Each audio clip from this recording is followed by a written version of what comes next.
नमस्कार दोस्तों, मैं रोहित गुप्ता स्वागत करता हूं आपका अपने YouTube चैनल पर। आज की वीडियो में हम करने वाले हैं NIOS क्लास 12th अकाउंटेंसी का TMS सॉल्व, जो कि सेशन 2023-24 का यानी जिन भी स्टूडेंट का एग्जाम अप्रैल 2024 या अक्टूबर 2024 में होने वाला है, वो इस वीडियो में से देख के अपने TMS सॉल्व कर सकते हैं।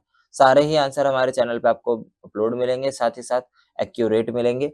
अदर सब्जेक्ट के भी हमने TMS सॉल्व कर रखे हैं, उसकी मैंने एक प्लेलिस्ट बना रखी है और प्लेलिस्ट का लिंक आपको डिस्क्रिप्शन में मिल जाएगा।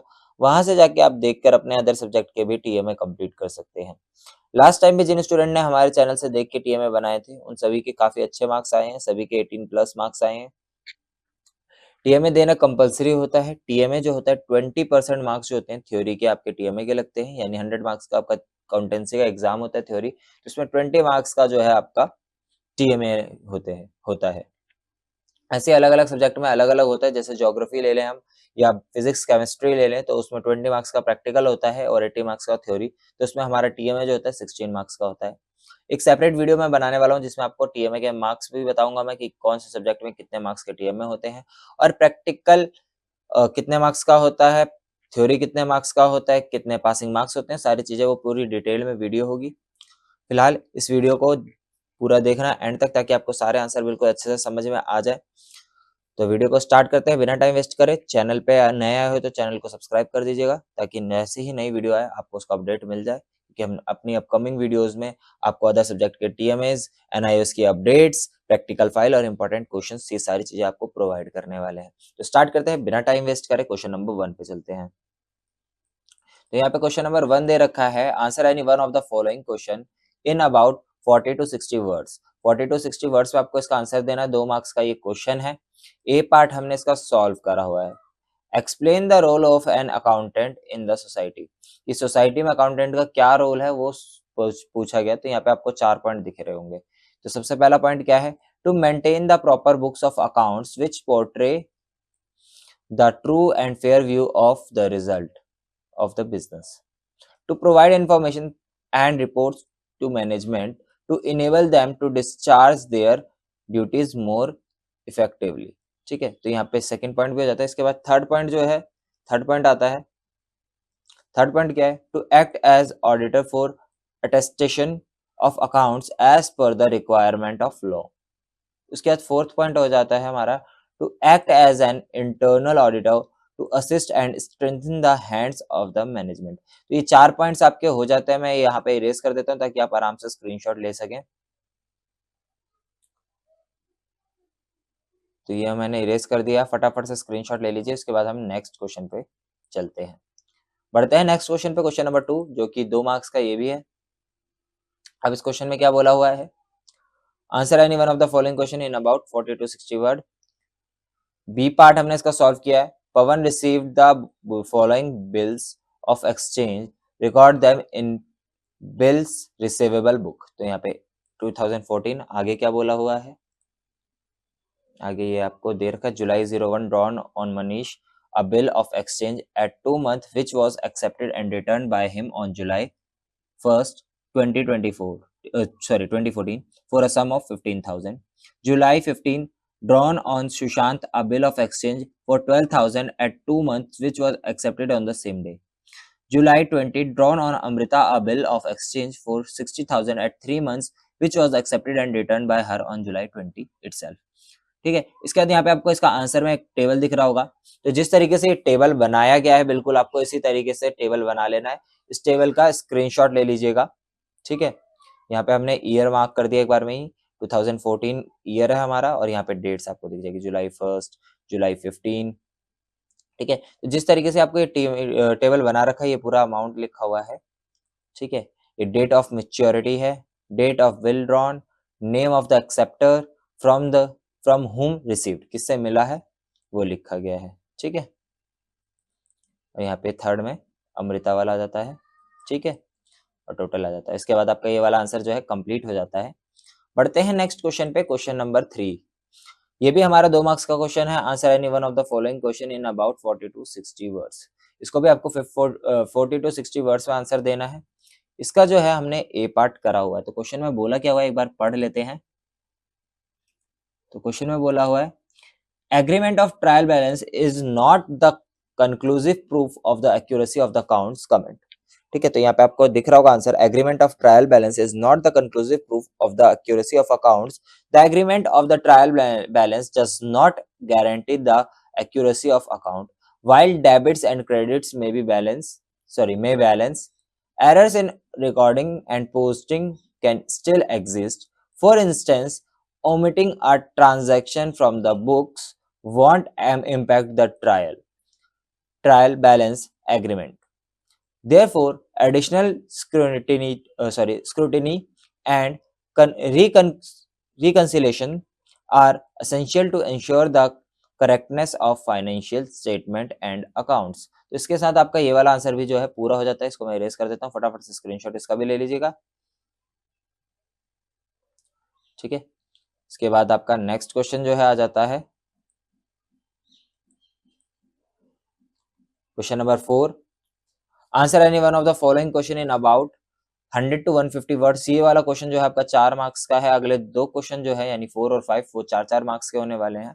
हमने इसका बी पार्ट करा है. Salman and Usman bros acquires a machine on July 1st, 2014 at a cost of 70,000 and spent 5,000 on its installation.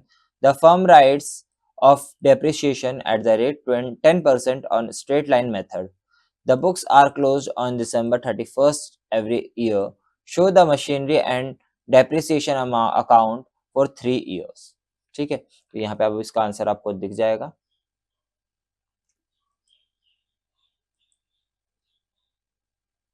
तो यहाँ पे कॉस्ट ऑफ मशीन, सबसे पहले cost of machine 70,000, cost of installation 5,000, total cost कितना हो गया हमारा 75,000. रेट ऑफ डेप्रिसिएशन कितना है 10% है, तो एनुअल डेप्रिसिएशन कितना हो गया हमारा 7,500. ठीक है, आगे बढ़ते हैं. अब जो है आपको ये वाला टेबल जो है बना लेना है, डेप्रिसिएशन अकाउंट. ठीक है, उसके बाद हमारा ये आ जाता है मशीनरी अकाउंट. ठीक है, जिस तरीके से आंसर दे रखा है आपको इसी तरीके से कर लेना है. धीरे धीरे बिल्कुल स्क्रॉल कर रहा हूँ ताकि आपको स्क्रीनशॉट लेने में भी कोई प्रॉब्लम ना हो. इसके बाद आपका नेक्स्ट क्वेश्चन आ जाता है question number 5. Answer any one of the following question in about 100 to 150 words. जैसा मैंने बताया था ये भी जो है हमारा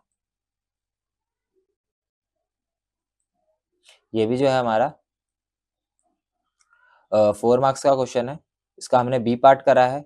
explain the procedure of managing text in Excel.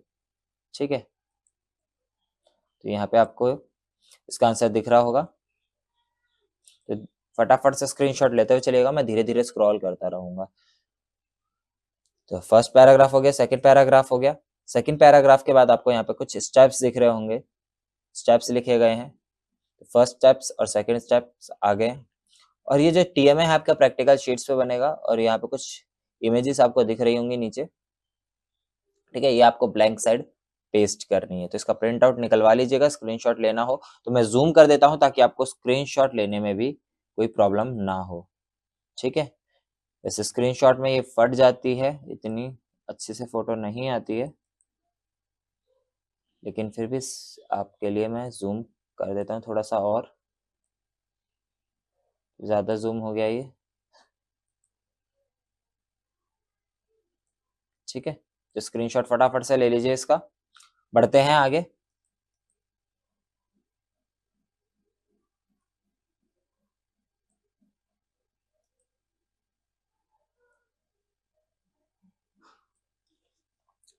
यहाँ पे थर्ड स्टेप आ जाता है आपका. उसके बाद 4th point, 5th point, 6th point, 7th, 8th, 9th. 9th तक यहाँ पे पॉइंट दे रखे हैं, इसका भी स्क्रीनशॉट आप ले लीजिएगा. ठीक है, यहाँ तक 9th पॉइंट आ गया. इसके बाद आपको एक पिक्चर और देखने को मिलेगी. ठीक है, तो इसका भी स्क्रीनशॉट ले लीजिएगा, या फिर अपनी बुक्स में से, आपकी बुक में ही आपको मिल जाएगा, वहां से आप इसका स्क्रीनशॉट ले सकते हैं. ठीक, इसके बाद क्वेश्चन नंबर 6 आ जाता है हमारा. क्वेश्चन नंबर 6 में बोला है prepare any one project out of the given below. इसका हमने बी पार्ट करा हुआ है.